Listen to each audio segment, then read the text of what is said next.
Okay, so you've gone out and gotten your Amazon RC transmitter and receiver.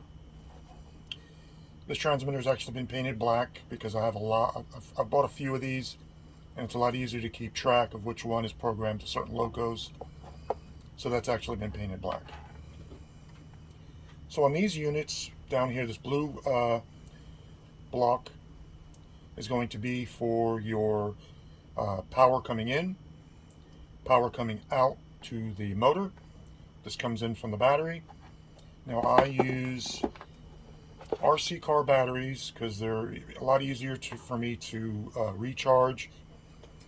They have no memory like LiPo batteries do. You don't ever have to worry about going below a certain charge, them getting extremely hot and burning up your loco.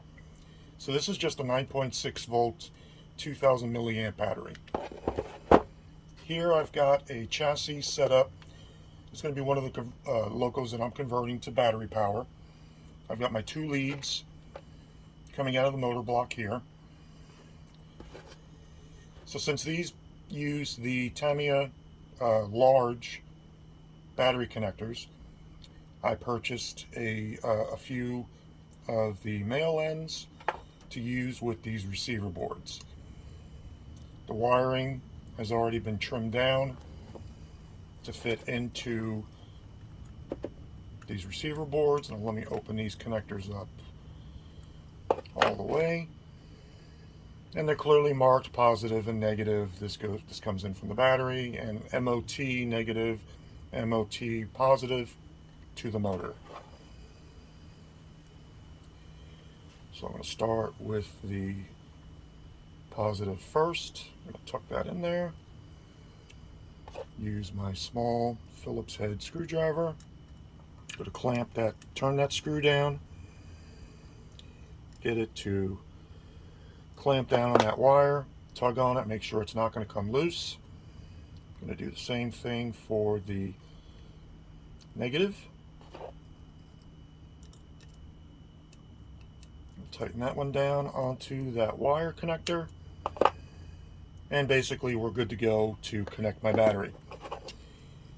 Now I am going to just temporarily put this up here. I do have these lead weights that are made to help with the chassis, keep it in place. So I am going to put a little piece of insulation on there because I don't want any of that metal to contact any of the solder joints back here and burn my receiver board out.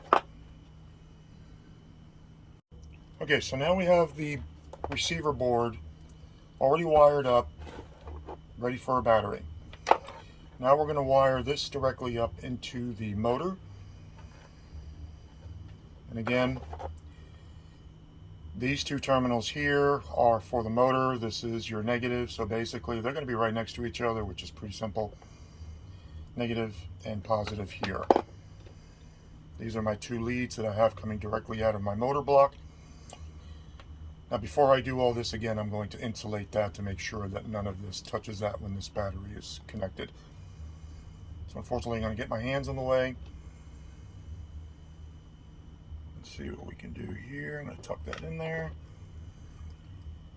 Tighten this terminal down onto that wire. Being careful not to damage the receiver board.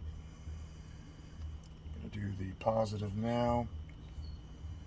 Now depending on the way your loco motor is wired up, you may need to change these for positive to negative, depending on which way you're going to coincide with your remote. So these are set right there. Now the unit does come with instructions. This is basically what we just did right here. Positive and negative power supply. This is your motor. And on the other end, these other terminals are for your lighting. And you can use them for actually triggering a soundboard, which I have a video on that I've done before. It's where you can use a little M3 player card to hook into this to get train sounds. So now basically we're ready to just seal everything up, put the battery in, tape everything up temporarily, and I'll demonstrate how it works.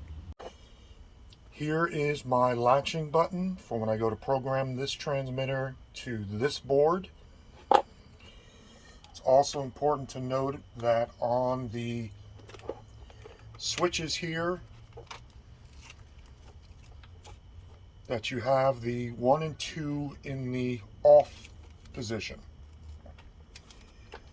And the reason why is because when you go to start and stop your locomotive, it will progressively, within a matter of 5 seconds, go from 0 power up to the highest power that you have previously set. So it'll give you a gradual takeoff and a gradual slow stop. Alright, so now we're going to plug the battery in. I've got a light here signifying that the receiver is getting power. Now I'm going to use, so you've got 9 buttons here that you can latch this transmitter to that receiver. Earlier I was using 1 and 3 for another video, so I'm just going to use number 7. So what you're going to do is you're going to push the latching button down. Now behind this tape, you'll see a flashing button, a flashing light there.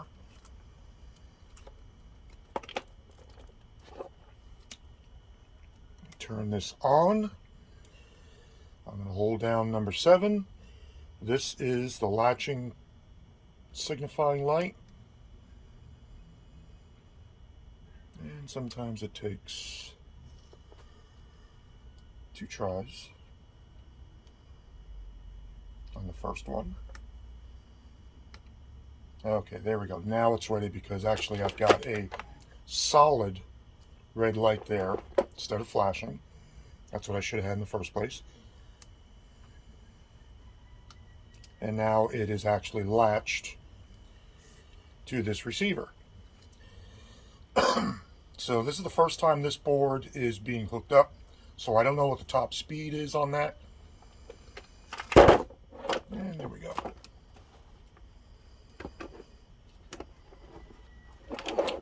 Let me see if I can secure that battery just a little bit better. Just temporarily so I can hold it.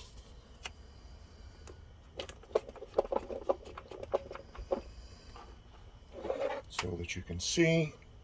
And I'm going to, this is generally forward for me. You can set it up any way that you want as far as your wiring for positive and negative.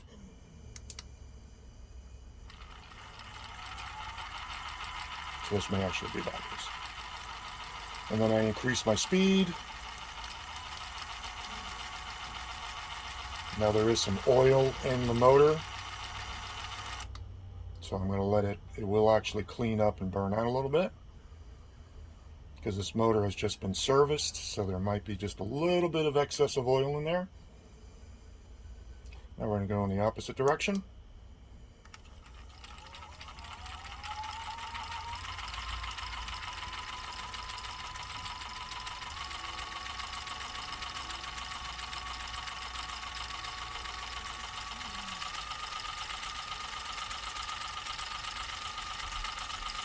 So like I said, this motor has just been serviced, so the speed on it's going to vary just a little bit as it cleans all the excess out. This is an older motor. I'm going to bring it up to speed. Now when I hit stop, it's just not going to abruptly stop, but it's going to gradually slow down.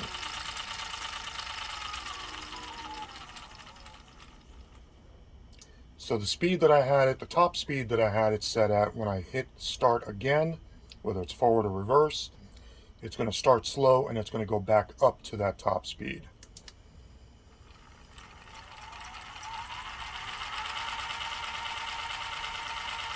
Now if you have an emergency on your railway, you need to stop this loco immediately, you're going to hit E-stop.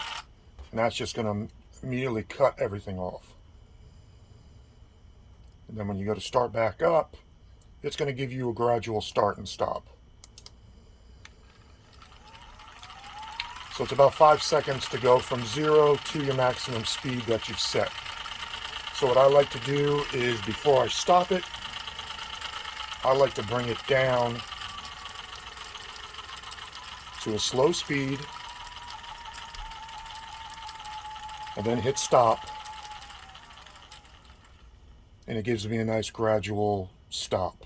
And this way also it gives me a very slow gradual takeoff from the station or wherever it's at. And you can set it even slower than that. And then we hit stop, and it gives you a nice little stop. The other buttons on here, these are your switches. These are your on and off contact switches on this board that will be wired up.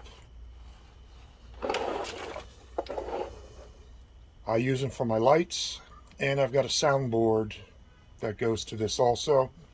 That's a little bit more complicated, getting the power from where you're using it to these, to the power to the lights and everything. But I just wanted to show you the basics for this, just to get you up and running. And that's pretty much it. And again, if you disconnect the power and you connect the power back in,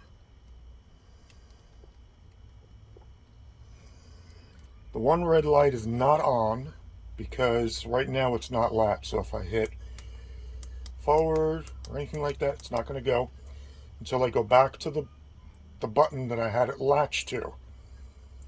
Now I'm going to hit that button. You'll see that other light come on. Now I'm latched to that. So now when I hit, now it's going to take off. So this way also, if you have multiple locomotives programmed into this one transmitter, I can shut this off and pick another number for another locomotive that I'm using. So watch, I'll shut number 7 off, this light will go off, but it's going to continue to run on the last speed that I had it set. And then I can go off and do something with another locomotive. This can run freely around your layout. When you want to get back to this loco, to stop it, slow it down, do whatever you want, go back to the number that's selected for this program into this board. You'll see that light come back on. And now you can control this receiver. So you can control multiple locomotives with this system and have them running on your layout. So if you buy individual boards at a cheaper price, as compared to buying the transmitter and the receiver, you could basically run up to 9 locos with this one transmitter.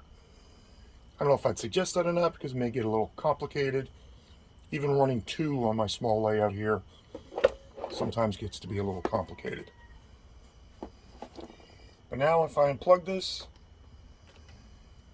set this loco down someplace, next week I come back, technically I should be able to turn this transmitter back on, hit number 7, and this board should light back up and that red light should come back on. And I should be able to use this loco again without having to keep latching it every time. Hope this helps.